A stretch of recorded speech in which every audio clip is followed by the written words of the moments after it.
Hey guys, I'm Devin, friendly neighborhood board gamer, and this is Devin Talks Tabletop, a YouTube series where the games are made up and what I say doesn't matter. And this is another episode of Open That, tailored to Twilight Imperium 4th edition. More importantly, or more correctly, this is the Prophecy of Kings expansion. Now, I have, for the last 2 years at Christmas time, I have done the board game spotlight, not Dirty Santa, Secret Santa gift exchange. And I have purchased gifts for people, and I've received gifts from people. And man, this year, whoever got my gift was incredibly generous. I try to be generous in terms of the amount of stuff or the, uniquely tailored gifts based off of the collection that, or wish list that whoever your Secret Santa is, whatever they share. But I just kind of I put a decent amount of what I felt were like medium, like small to medium weight things. And I put a couple of like, Hail Mary options on there. And this was one of them, because if you are not familiar with Twilight Imperium, the base game is over $100. It's anywhere between maybe $100 to $150, depending on where you buy it from, when you buy it. Black Friday, usually it drops down. Timestamp. But what's crazy is this expansion by itself is also like $100 or sometimes more. So the fact that they opted to give me like $100 expansion to a ginormous board game, super generous, very happy, very appreciative of that. And the other thing that I love, oh my gosh, I don't know if my phone battery has enough life in it for me to do pop culture monologues through like 10, 1, 2, 3, 4, 5, 6, 7. I don't know if I have enough battery and juice in that guy to do 10 cardboard 10 cardboard panels worth of pop culture monologue while I punch stuff out. I don't think I have the time to do that. But Twilight Imperium, 4th edition, 3rd edition, Twilight Imperium just in general, is one of my favorite games ever. And the 4th edition, they did a much better job of, number one, organizing it, but also streamlining it. The rule set that they crafted based off of Twilight Imperium 3rd edition and the expansions that they came out with for the 3rd edition, they just made it smoother, I felt like. And I will say this, I know that there's like a lot of, I don't want to say that this is a polarizing game. I don't necessarily think it's a polarizing game. I think that the fans of this game are ardent, passionate fans, of which I am one of them. I think it's a truly special game. But then on the flip side of that, I think you just have a large populace of people that just don't care. And that's totally fine. I don't ever want someone to feel like they have to care about a game that typically takes between 6 to 12 hours. And I know there's some people that are going to be like, we play it consistently under that. Good for you. You play it way faster and way more frequently than I do. This is one of those games that sits on my shelf. I personally purchased it not terribly long ago, so it hasn't sat on my shelf for an inordinate amount of time. But this is just one of those games that is the type that will maybe sit on your shelf for a very long time in between plays. Maybe you'll play it once a year. And that's worth it to me. It's that satisfying. I mean, this is a modern classic. I mean, it's been around for like 20 or more years. It's it's on the 4th edition. And there have been games that have done other versions of it. It's been around. It's been around. So but it deserves it. It deserves its place. The level of love that people have for it, in my opinion, is deserved. There are few games out there that I would be willing to sit for, 12 hours and eat food around it and, agonize over it. And even maybe play it when I don't have much of a chance of winning. And like the freedom to do that, I think, is unique to such an experience as this, where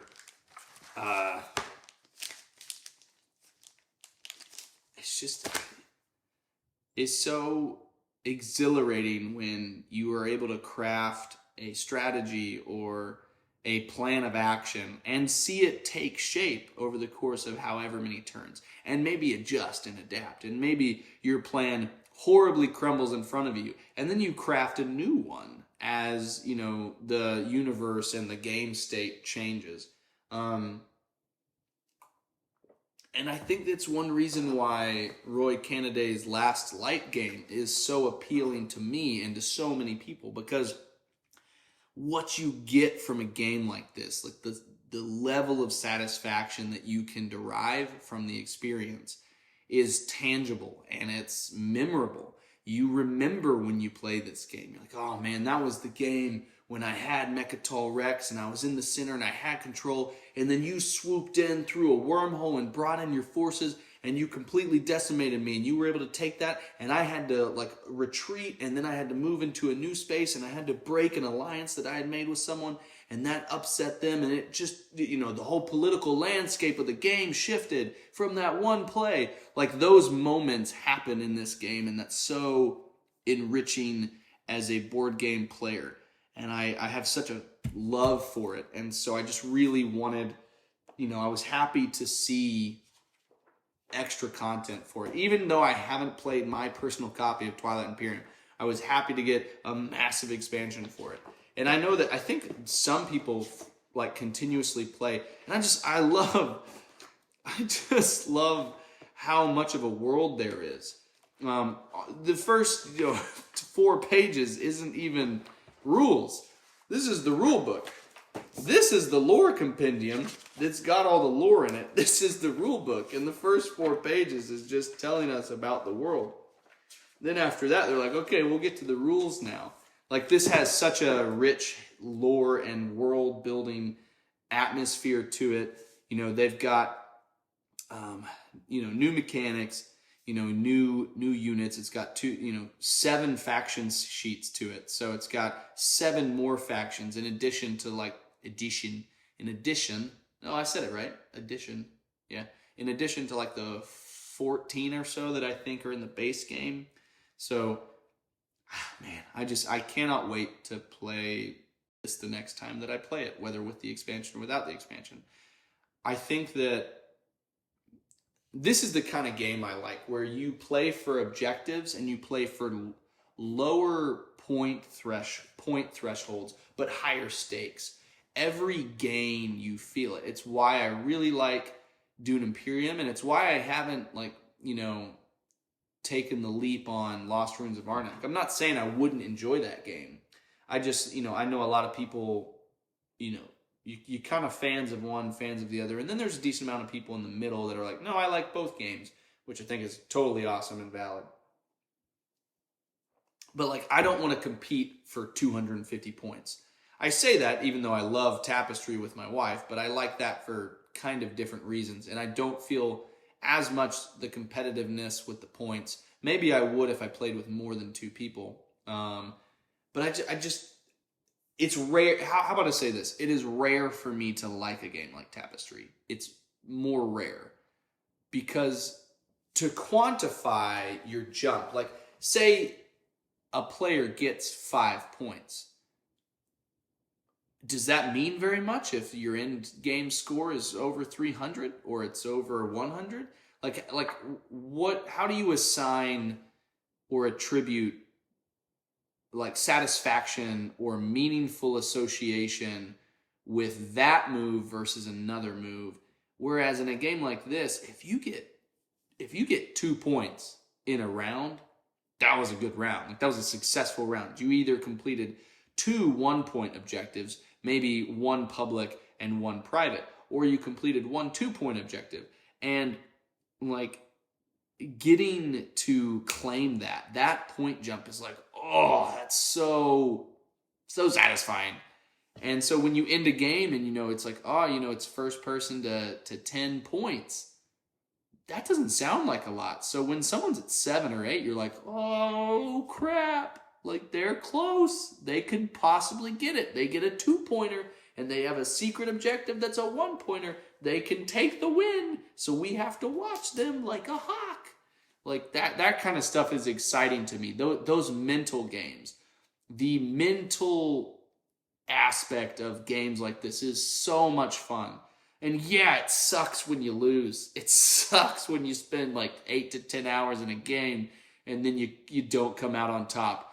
Or even maybe you get like a close second and maybe you lost because of like, initiative order, which has happened to me. Like that's agonizing, but it's also so memorable. Like I remember that game to this day, even though I lost, I remember it and it was a good game.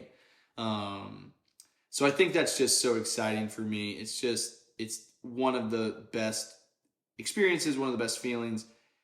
And I seek that out in games. So really excited about Prophecy of Kings, excited to read into this, and excited to get, Twilight Imperium to the table. I'm excited to get Eclipse to the table. I'm excited to get Mechs vs. Minions to the table. There seems to be a growing list of these bigger mega games that I have, and I haven't been able to play them as much. I would like to blame some of that on the pandemic. Just because moving back here, needing to, like, we have a lot of family around because family lives here, and then we also have family around because we need help while Amber and I work to help watch the kids because we're not doing daycare for our toddler right now or for our baby that was just born. So we need a lot of family help. And if you can't have much of a social bubble, if you can't have too big of a social bubble and all of that social bubble is kind of filled with family, I can't justify bringing 4 people that I don't know into my house to play this game, even though I really want to. So I can't wait to play this. And this is probably why I love games like Twilight Imperium the most. All right, I would, on a different day with more phone battery, maybe do a 50-minute video where it's just me unboxing or punching out all of the tiles that are associated with Twilight Imperium, this Prophecy of Kings expansion, and talk about pop culture the whole time, because I like talking about pop culture stuff. I like talking about movies. I like talking about books. I love that stuff. But I don't think my phone is going to survive.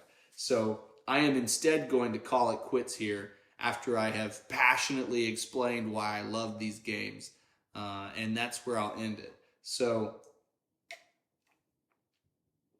timestamp, Ninja Knife. Love you guys. Hope you're doing well in whatever walk of life you are doing right now. I hope you are doing well. And I hope that your health is good and that your family is safe. And I hope that you're having a wonderful weekend, which may not make sense because this is probably going to be published in the middle of the week. So I hope you have a wonderful day whenever the day is that you see this. All right, I'm going to call that quits. See you guys.